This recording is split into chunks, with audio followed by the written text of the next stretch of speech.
Hello student, welcome to competitive study May student YouTube চ্যানেলে আপনাদেরকে সকলকে স্বাগত।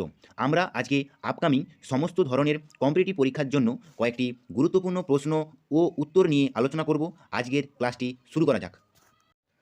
আজকের প্রথম প্রশ্ন, এআইসিটিই এর পুরো নাম কি?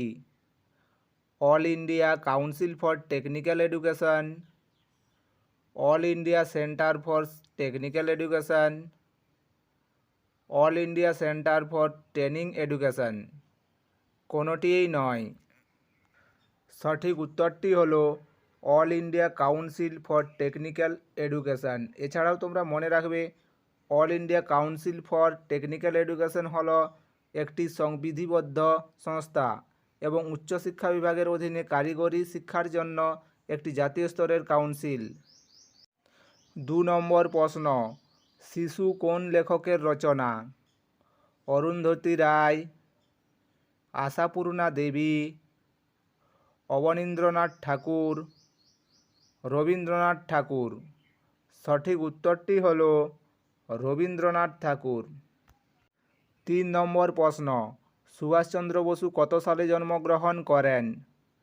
1890 সালে, 1897 সালে, 1869 সালে, 1879 সালে। সঠিক উত্তরটি হলো 1897 সালে। এছাড়াও তোমরা মনে রাখবে, সুভাষচন্দ্র বসু 1897 খ্রিস্টাব্দের 23শে জানুয়ারি ব্রিটিশ ভারতের অন্তর্গত বাংলা প্রদেশের উড়িষ্যা বিভাগের কটকে বিখ্যাত কায়স্থ পরিবারে জন্মগ্রহণ করেন। সুভাষচন্দ্র বসু ছিলেন তার পিতামাতার 14 সন্তানের মধ্যে নবম তথা ষষ্ঠ পুত্র। 4 নম্বর প্রশ্ন, সিন্ধু সভ্যতার অন্তর্গত অঞ্চল হরপ্পা কোন দেশে অবস্থিত? পাকিস্তান, ভারত, বাংলাদেশ, আফগানিস্তান।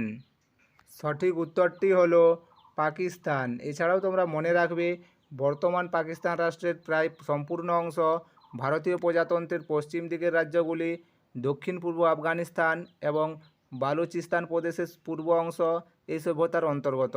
পূর্ণবর্ধিত সময়কালে এই সভ্যতা হরপ্পা সভ্যতা নামে পরিচিত। হরপ্পা ছিল এই সভ্যতার প্রথম আবিষ্কৃত নগরগুলির অন্যতম। 5 নম্বর প্রশ্ন, বায়ুর পর্বতের উপরে ওঠার ফলে বা পর্বতে বাধার ফলে কোন বৃষ্টিপাত হয়? ঘূর্ণবৃষ্টি, প্রতীপ ঘূর্ণবৃষ্টি, শৈলক্ষেপ বৃষ্টি, পরিচলন বৃষ্টি। সঠিক উত্তরটি হলো শৈলক্ষেপ বৃষ্টি।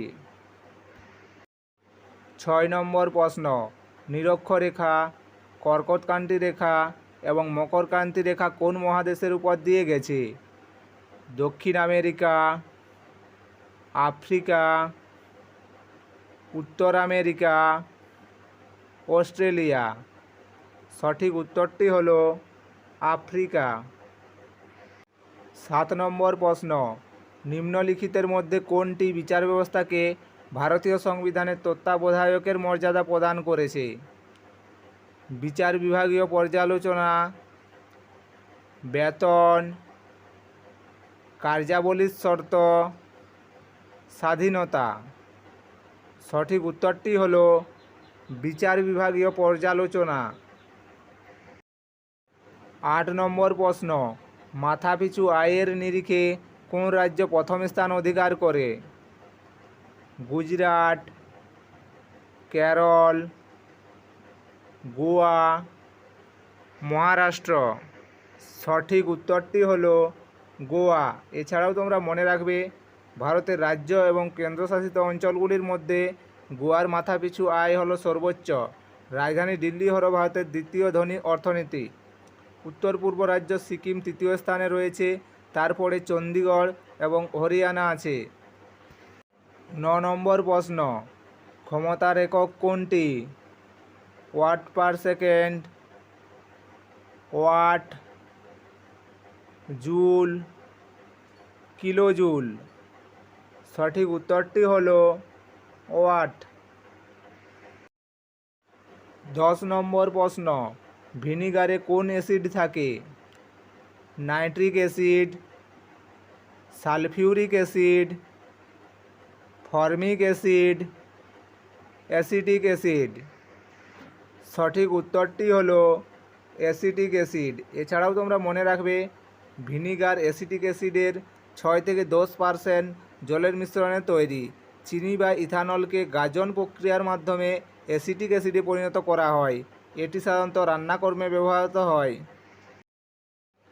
11 নম্বর প্রশ্ন, মানবদেহের কোন অঙ্গের একটি অংশ কর্নিয়া? চোখ, কান, বৃক্ক, হৃৎপিণ্ড। সঠিক উত্তরটি হলো চোখ। 12 নম্বর প্রশ্ন, কঙ্কালের প্রধান কাজ কি? লোহিত রক্তকণিকা তৈরি করা, মস্তিষ্ককে রক্ষা করা, শরীরকে একটি নির্দিষ্ট আকার প্রদান করা, উপরের সব কটি। সঠিক উত্তরটি হলো শরীরকে একটি নির্দিষ্ট আকার প্রদান করা। 13 নম্বর প্রশ্ন, বাস্কেটবল খেলায় উভয় পক্ষে কতজন করে খেলোয়াড় প্রয়োজন হয়? 7 জন, 6 জন, 5 জন, 4 জন। সঠিক উত্তরটি হলো 5 জন। 14 নম্বর প্রশ্ন, কম্পিউটারে কিছু টাইপ করলে তা সঠিক করে দেওয়ার ওয়ার্ড ফাংশনকে কি বলে? Auto insert, auto correct, track change, কোনোটিই নয়। সঠিক উত্তরটি হলো অটো কারেক্ট। 15 নম্বর প্রশ্ন, অর্থাৎ আজকের শেষ প্রশ্ন, পশ্চিমবঙ্গের কোন জেলা করলা নদীর তীরে অবস্থিত? জলপাইগুড়ি, আলিপুরদুয়ার, শিলিগুড়ি, কোচবিহার। সঠিক উত্তরটি হলো জলপাইগুড়ি।